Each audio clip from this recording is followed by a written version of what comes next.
Je suis hyper stressée. Bonjour YouTube, j'espère que vous allez bien. C'est vrai que ça date, ça fait quand même pas mal de temps qu'on s'est pas vu. En tout cas, je tenais à m'excuser pour toutes les personnes que j'ai laissées comme ça, sans nouvelles. Pour mes abonnés qui me suivent sur YouTube depuis des années, en tout cas, je tenais vraiment à m'excuser à propos de ça. Je vous jure, genre, ça fait tellement longtemps que j'ai pas fait ça que je sais plus comment m'y prendre. On va commencer tout simplement, naturellement, la vidéo et sans stresser.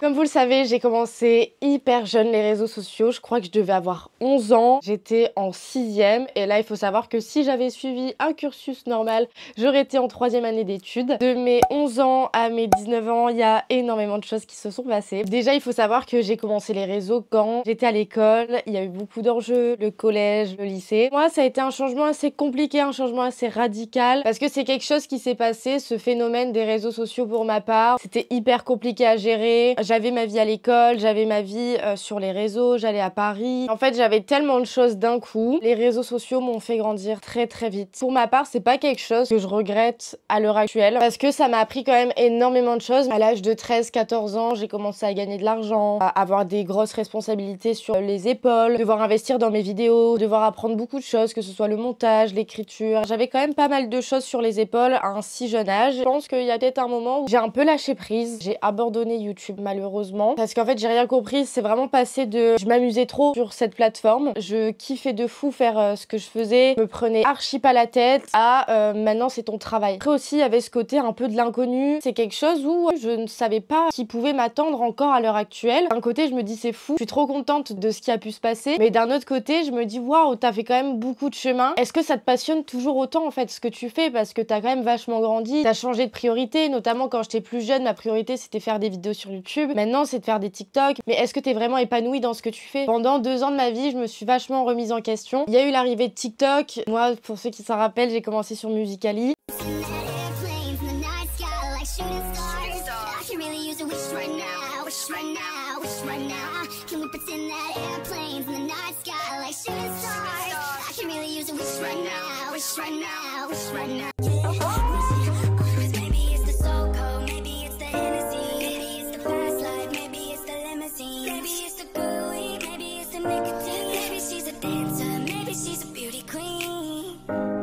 C'était vraiment une transition super radicale. Ce réseau social-là est arrivé, c'était la nouveauté, tout le monde se mettait dessus.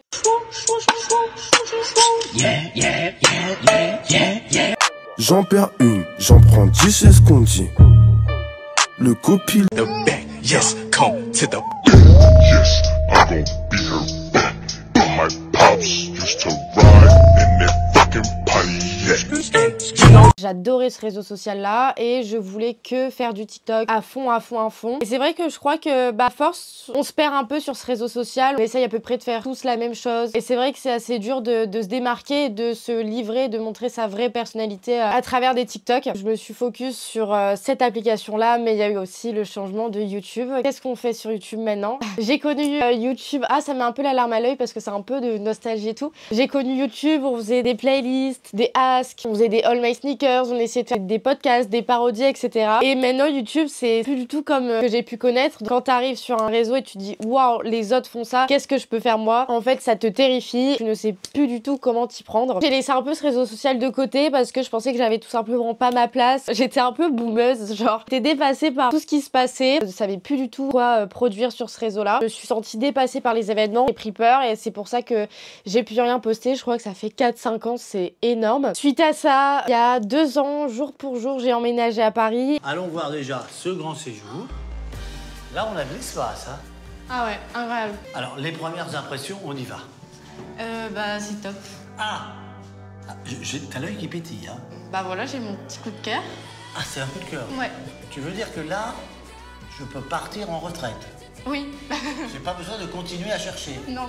Et je pensais que pour moi Paris ça allait être le renouveau, j'allais super bien aller, que j'allais reprendre tout à fond et que j'allais m'épanouir dans cette nouvelle ville. Pendant 1 an et demi j'ai vécu à Paris du coup. Comment vous dire que j'ai vécu un calvaire dans cette ville. Ma santé mentale est déjà en carton en habitant à Paris seule, pas forcément super bien entourée. Et bah ma santé mentale elle a fait que s'aggraver. Je me mettais beaucoup trop la pression. Comme je vous disais quand j'étais petite, c'était tu sors ta caméra, tu parles, tu racontes ta life life et tu postes, alors que je me mettais dans un mindset horrible, c'est-à-dire si j'ai un TikTok qui marche pas, ça veut dire que les gens ils m'aiment plus, j'ai perdu des abonnés sur Instagram, j'ai perdu en statistiques. Peut-être qu'il y a certaines personnes qui ont ressenti ce truc en mode elle va pas bien. C'est sûr, ça donne plus forcément envie de regarder quelqu'un qui pas forcément bien. Mon truc à la base c'était un contenu assez innocent où je me livre ces derniers temps. Ça se voyait tout simplement sur ma tête. J'arrivais plus à faire semblant, j'arrivais pas à me forcer, je n'allais pas bien. J'ai connu une descente aux enfers pendant 1 an et demi. En arrivant à Paris, je m'attendais à ce que ce soit fou, à ce que ce soit une expérience unique, à ce que je reste pendant des années. Au final, c'est un peu dur dans le moment de sortir le positif pour moi de cette situation, donc je vous en parle un peu dans la négativité. À la finalité, en mode, c'est quand je rentre à Lille chez mes parents, j'en peux plus, faut que je sorte la tête de l'eau, à me dire je ne tournerai plus jamais vivre dans cette ville. Je compte que le quotidien parisien, il me ralentissait vachement dans ce que je voulais faire. Trop bizarre, mais c'est quelque chose que j'ai remarqué. Paris, tout va super vite, tes journées passent en 2 secondes, t'as l'impression que t'as le temps de rien faire, tu passes ton temps dans les transports en commun. Moi, j'allais beaucoup en événements, j'avais de la tentation de partout, et on sort là-bas, et on va boire des verres, et on va manger au restaurant, et on va faire la fête, et ça, je sais que c'est de ma faute, mais j'arrivais pas à mettre des barrières. J'avais un peu le syndrome, je sais pas comment est-ce qu'il s'appelle, la peur de rater des choses avec ses amis. Toujours obligée d'aller quelque part pour rien rater. Quand j'étais en terminale, j'ai aussi connu ma première grosse rupture. C'est vrai que c'est une rupture qui m'a vachement mis plus bas que terre. Pas parce que j'étais triste de ne plus être avec cette personne. Cette personne avait tout simplement pris toute mon énergie. Je n'avais plus de santé mentale. J'ai dû tout reconstruire de moi-même. Moi, je disais aux gens, de toute façon, il me faudra 1 an pour que je me rétablisse de tout ça. Je me suis rendu compte que la guérison, elle était bien plus longue que ça. C'est vrai que quand je suis sortie de ma relation, je suis sortie épuisée mentalement, physiquement, tout ce que vous voulez, avec une confiance en moi au plus bas de terre. Ça, c'est des choses quand vous voulez tout réparer vous-même, surtout que moi, j'ai demandé l'aide à personne. C'est très très dur. Je vous assure que c'est super dur de se relever de tout ça, se reconstruire soi-même, d'apprendre à s'aimer, d'apprendre à passer du temps seul. Je pense que ça aussi, ça a pas mal joué sur mon travail. C'est pas du tout moi de me laisser abattre par ce genre de situation, mais j'étais jeune. J'avais tout simplement besoin de me reforger. Vraiment pas du tout stable ces dernières années. C'est pour ça qu'au bout d'1 an et demi, j'ai décidé de tourner vivre chez mes parents et je pense que à l'heure actuelle, c'est la meilleure décision que j'ai pu prendre. Ça fait du bien de retourner un peu aux bases, d'avoir pu me recentrer sur moi-même, me dire voilà, qu'est-ce que tu veux maintenant dans la vie, qu'est-ce qui pourrait te faire vibrer encore. Garde cette petite flamme en toi que tu peux raviver. Ça explique pourquoi j'ai décidé de me relancer sur YouTube, arriver à un stade où malheureusement, déjà que je suis très anxieuse à la base, j'arrive pas forcément à m'occuper le cerveau toute la journée parce que c'est sûr, faire des TikTok, poster sur Instagram, etc., ça va pas venir prendre toutes mes journées. Moi, ce que j'adore, c'est passer mon temps à créer du contenu parce que j'ai beaucoup de créativité. Ça fait quand même 4 ans où c'est particulièrement les hivers. Tous les hivers, je suis en déprime comme pas possible. Alors je sais que le temps, il joue vachement sur mon moral. Quand déjà tu vas pas bien et qu'en plus t'as pas envie de sortir, t'as envie de rien faire, il fait froid, t'as envie juste d'être dans ton lit, de te poser devant ta télé. Surtout que moi, j'ai rien qui m'oblige en soi à créer du contenu. C'est moi qui m'autogère. Cette année, je reprends tout le truc et je me dis non, cette année, j'ai pas envie de rechuter. Cette année, j'ai pas envie de retomber dans cette dépression que j'ai vécue pendant super longtemps. Genre, c'est hors de question. Ça me tétanise d'un côté, mais d'un autre, c'est la seule année où j'ai envie de me donner les moyens d'y arriver et de me dire bah t'as réussi à te sortir de tout ça, c'est derrière toi. Ça pourrait me faire vraiment du bien, ça pourrait me faire vraiment, je pense, respirer, de me dire bah cette année tout se passe bien, cette année t'es à fond dans ce que tu fais, cette année t'es hyper passionné en fait, et cette année tu te fais vibrer dans ce que tu fais pour ton travail. Je mise énormément sur cette année. C'est pas forcément de la pression, je pense que c'est de la bonne pression. Fais attention à la pression que je peux me mettre quand je suis stressée. J'ai de l'anxiété aussi par-dessus. Je vais pas réussir à dormir la nuit, je vais mal dormir. Le lendemain matin, je vais me réveiller, je vais pas être en forme. Mon cerveau aura pris toute mon énergie. Je vais être fatiguée. Je vais avoir envie de dormir, de faire la sieste, d'éviter un peu. Parce qu'en fait, au final, quand on dort, on est tranquille. Quand on dort, on pense plus à rien. Quand on dort, on fait le vide de tout ce qui se passe. C'est vrai que j'avais un cercle vicieux où j'avais la perte de motivation, j'arrivais plus à créer, j'arrivais plus à réfléchir. Je suis dans les extrêmes en fait. C'est soit tout va super bien, j'ai envie de m'y mettre à fond, soit tout va mal, je ne fais rien du tout. Je me dis ça peut que être de la bonne pression. Vraiment cette pression en mode bah voilà, maintenant Léa, tu te bouges les fesses. J'ai adopté aussi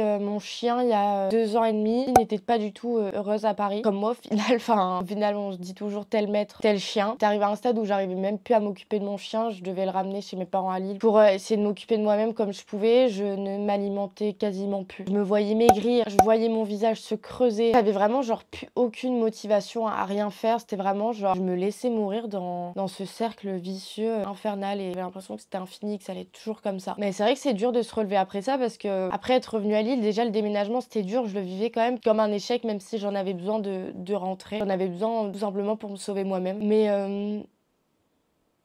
après être rentrée à Lille au bout d'1 mois, j'ai appris que mon chat il était atteint d'une tumeur. Et après avoir appris ça au bout de 5 jours, j'ai dû prendre la décision de le faire partir. Et je pense que ça a été la pire épreuve de ma vie entière de devoir faire partir mon animal qui était là depuis 12 ans. Et en fait ça, en rentrant à Lille, c'était vraiment la dernière grosse claque que je me suis pris dans la tête. Genre vraiment j'ai l'impression que j'ai une descente aux enfers. Et pour moi c'était le pire truc qui pouvait m'arriver, genre pas maintenant. Et je vous jure les gars, c'était mais affreux, c'était horrible, j'avais jamais ressenti une douleur pareille en fait. À un moment, je me suis dit, mais qu'est-ce que j'ai fait pour mériter ça? Qu'est-ce que j'ai fait pour me prendre tout ça à la gueule? Et malheureusement, en fait, la vie continue et malheureusement, il faut se relever de tout ça. Demain, ça fera 7 mois jour pour jour. Je m'en suis toujours pas remise. C'est le deuil le plus compliqué de ma vie entière. Pour moi, ce deuil, il est aussi dur que si ça avait été un humain. J'ai quand même décidé, après tout ça, de me reprendre en main. Je me suis quand même laissé du temps durant ce deuil parce que je pense que c'était le plus important à faire pour moi. Il fallait que je souffle de tout ce que j'avais subi pendant un certain bon bout de temps. Et aussi, bah là, il faut savoir que cette année, c'est l'année de mes 20 ans. Pour ma part, c'est maintenant que tout se construit et quand on est un peu perdu dans sa vie, bah ça peut paraître très stressant. On commence petit à petit à retrouver le sourire et je pense que c'est ça le plus important, de ressortir un peu la tête haute. Alors j'ai écrit une phrase très drôle dans mes notes. Bon, je procrastine un peu beaucoup. Je commence l'écriture de ce retour le 6 juin 2024 et si tout se passe bien, le 30 août, cette vidéo est en ligne. On est le 12 septembre. Je crois que j'ai 3 semaines de retard. Vaut mieux tard que jamais et je préfère bien faire les choses. Je sais pas s'il y en a beaucoup d'entre vous qui m'attendaient sur cette plateforme parce que j'ai l'impression que tout le monde m'a oublié. Mais je me dis c'est pas grave, il y a plein de personnes soit qui vont me redécouvrir, d'autres personnes qui vont du coup apprendre à me connaître qui me connaissaient pas du tout d'avant. Ou peut-être d'autres personnes qui m'attendaient avec impatience. Ça j'en doute, mais peut-être c'est possible, peut-être une ou deux sur... je crois j'ai quoi plus de 200 000 abonnés sur YouTube. 200 000 abonnés qui dorment. 200 000 abonnés qui ne se rappellent même plus de moi. Pour cette année, j'ai prévu quand même pas mal de choses. Mon Snapchat c'est Sensia Léa, je raconte ma vie au quotidien, je poste des stories, je suis hyper nature peinture. Après en deuxième on a Instagram, toujours la même chose, je poste mes petites photos, mes petits réels, des fois de temps en temps des petites stories où je me trouve assez mimi. Après on a TikTok, j'aime bien un peu piquer les hommes, je me plains beaucoup des hommes aussi là-bas. Voilà, c'est un peu là où je défoule ma haine. Apparemment vous aimez bien. J'aimerais beaucoup me lancer à fond sur ma chaîne de podcast qui est On s'aime ici. J'en ai déjà lancé 2, j'espère cette année pouvoir vous en tourner, essayer d'être régulière sur cette plateforme. C'est quelque chose que j'aime beaucoup un peu, se documenter sur des personnes, faire des interviews, etc. Et ça, je pense que c'est quelque chose que je dois un peu plus exploiter, faire avec plus de régularité. Et j'aimerais beaucoup me lancer sur Twitch. Je suis une très grande fan de jeux vidéo. Et je me dis, ça peut être sympa qu'on puisse jouer ensemble, que vous puissiez me regarder jouer et que vous puissiez surtout vous rendre compte à quel point je suis forte sur Fortnite. Alors, je suis pas la plus forte, mais j'ai un bon petit niveau, les gars. Est-ce que vous avez déjà fait un top 1 avec 26 kills? Moi, je l'ai déjà fait. Voilà un peu tout ce qui vous attend cette année. Et il faut juste que j'arrive à respecter mon emploi du temps et que j'arrive à être régulière. Et ça, c'est très compliqué vis-à-vis de moi, tout simplement. Mais si je n'ai pas envie de lâcher, que je suis en train de reconstruire, entre guillemets, bah je vais avoir besoin de vous, de votre force, de votre soutien. Ça me ferait super plaisir que vous me donniez surtout vos retours. Qu'est-ce que vous aimeriez voir sur cette chaîne YouTube? Et j'ai surtout besoin d'un soutien émotionnel de votre part. Même si je sais que c'est chiant de commenter des vidéos YouTube, c'est chiant de mettre des pouces en l'air, pas des pouces rouges. Ah non les gars, je vous en supplie, pas des pouces rouges, ça fait trop mal au cœur. Genre, mettre un petit commentaire, ça prend 1 minute dans une journée. Même moi, sachez que ça peut refaire toute ma journée. De voir de la positivité, de voir des gens qui me poussent vers le haut. Commentaires peut-être des fois négatifs, en espérant que ce soit à chaque fois constructif. Avec beaucoup de persévérance de mon côté, je pense que je peux arriver à faire un contenu qui me plaît. Je m'en fiche en soi d'être regardée. Je pense que je me suis pris une énorme claque avec les statistiques il y a des années de ça. J'ai de la chance parce que maintenant je me fie plus totalement à ça en fait. Donc je suis assez détachée de tout ce qui est statistique, même si je vais faire vraiment 10 vues sur cette vidéo. C'est pas grave, le temps que moi je kiffe de mon côté, c'est le principal. Un grand merci si vous êtes restés jusqu'à la fin de la vidéo. Une chose à vous dire, vous serez pas déçus.